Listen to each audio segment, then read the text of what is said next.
老唔老？志玲用藥秘笈。點樣先係空肚服藥呢？呢隻藥要空肚食，呢隻藥要餐前食，呢隻藥要飽肚食。我究竟應該咩時候去食呢啲藥啊？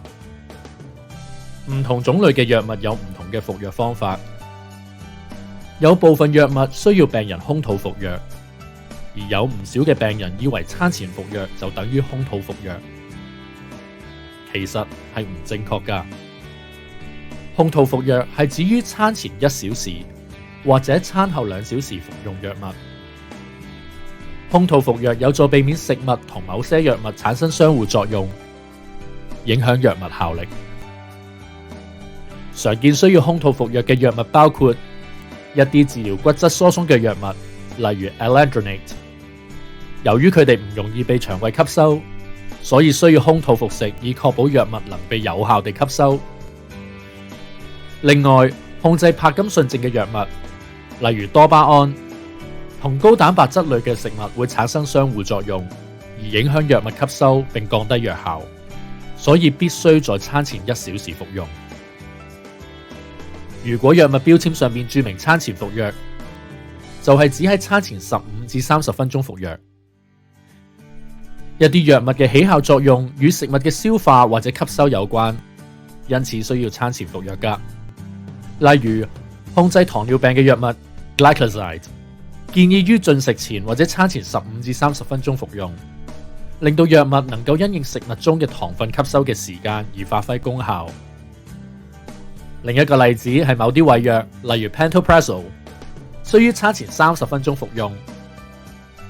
喺餐前服藥可使藥物嘅濃度喺進食後達至最高峰，以達到抑制胃酸嘅最佳效果。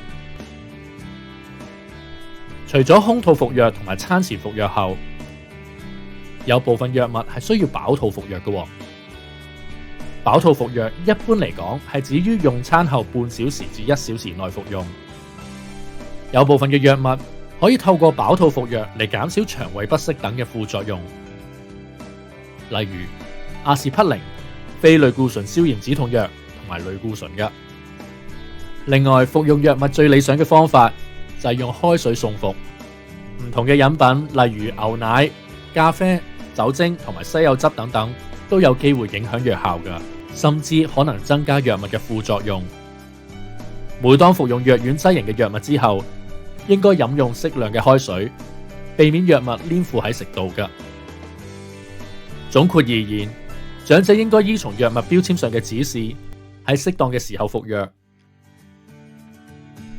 如果對於藥物服用方法有疑問，可以諮詢醫護人員同埋藥劑師嘅意見㗎。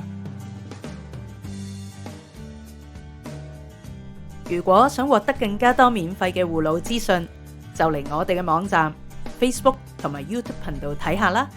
喺走之前記得 like 同埋 subscribe 我哋嘅 YouTube channel 啦。